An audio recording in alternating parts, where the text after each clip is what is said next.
Hey, it's Sterling K. Brown from the Hulu original series Paradise. The next chapter begins as Xavier's search for his wife takes him above ground, and what he finds will change everything. It was never just about the bunker. Tune in and discover the truth lies outside. Paradise, the official podcast, is now streaming, and stream Paradise Season 2 on February 23rd on Hulu and Hulu on Disney+.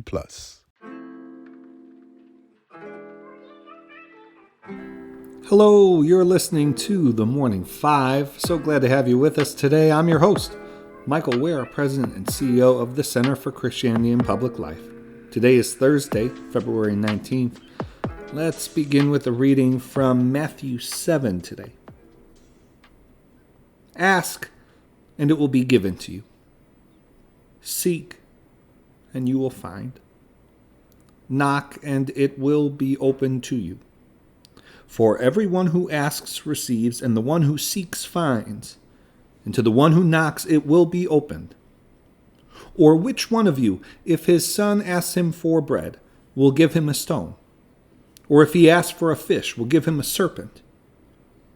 If you then, who are evil, know how to give good gifts to your children, how much more will your Father, who is in heaven, give good things to those who ask him? May God bless the reading of His Word. All right, friends, thank you again for listening. So glad to be with you. Let's get right to the news first. Diplomatic talks between Ukraine and Russia, mediated by the United States, failed to produce a ceasefire agreement to end the war in Ukraine yesterday. Negotiators reportedly left the talks in Geneva without making significant progress. The leader of the Russian delegation, Vladimir Medinsky, described the 2-hour conversation as, quote, difficult but businesslike. Recent estimates suggest casualties in the hundreds of thousands since this war started in 2022.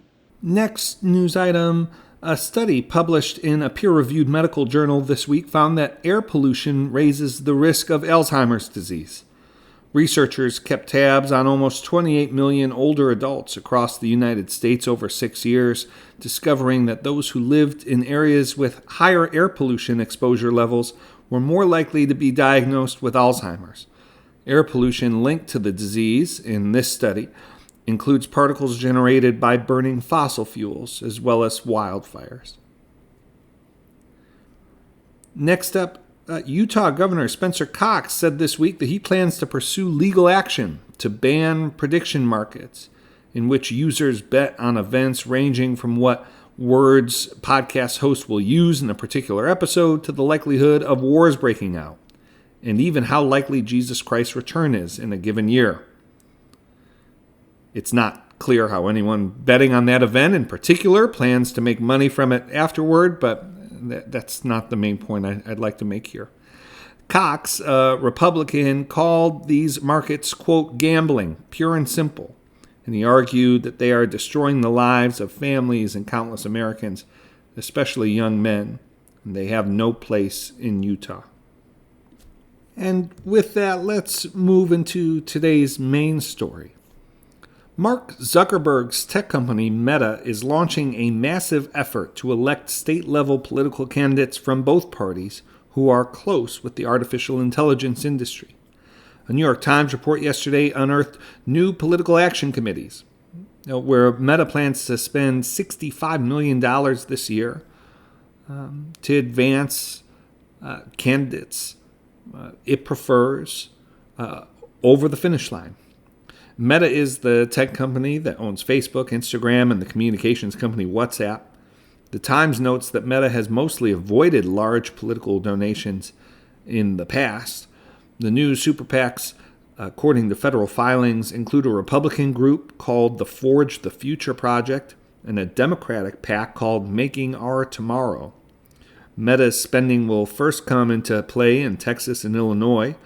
In Texas, Meta has invested in 3 AI data centers.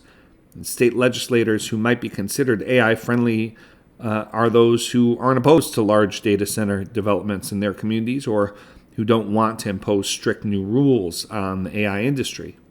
Brian Rice, Meta's vice president for public policy, said last year that the company was considering new investments in political races, fearing that, quote, inconsistent regulations across various states would, again quoting here, threaten homegrown innovation and investments in AI.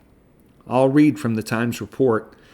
Meta's Texas and Republican effort is led by Brian Baker, a GOP strategist who has grown close to the company's chief executive, Mark Zuckerberg.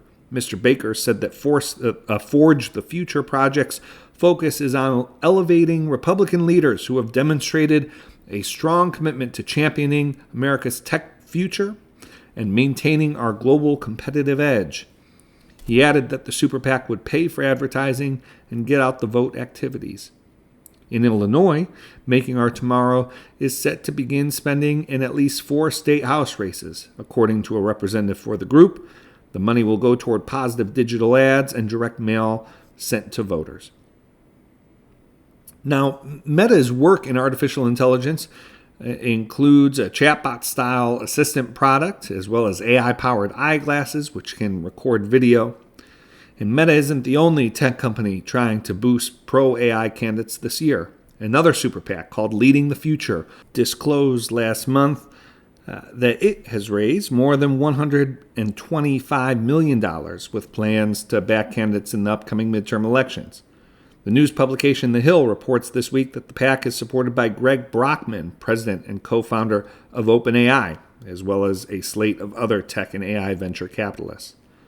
Several states have tried to regulate AI with legislation requiring safety reports on AI incidents, banning illicit material generated by AI models, and offering legal pathways for political candidates and others to respond to videos falsely depicting them saying or doing something they didn't do.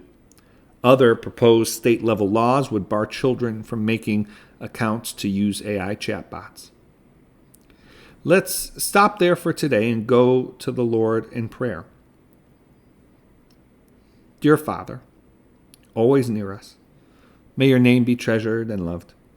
May your rule be completed in us. May your will be done here on earth in just the way it is done in heaven. Give us today the things we need today, and forgive us our sins and impositions on you as we are forgiving all who in any way offend us. Please don't put us through trials, but deliver us from everything bad. Because you are the one in charge, and you have all the power, and the glory too is all yours forever, which is just the way we want it. All right, friends, thank you for joining me today. As always, The Morning Five is brought to you in partnership with the That Sounds Fun Network, supported by the Center for Christianity and Public Life. If you'd like to learn more about our work at CCPL, you can visit ccpubliclife.org. I hope you have a blessed Thursday and a wonderful weekend. And we'll be back on Monday with The Morning Five.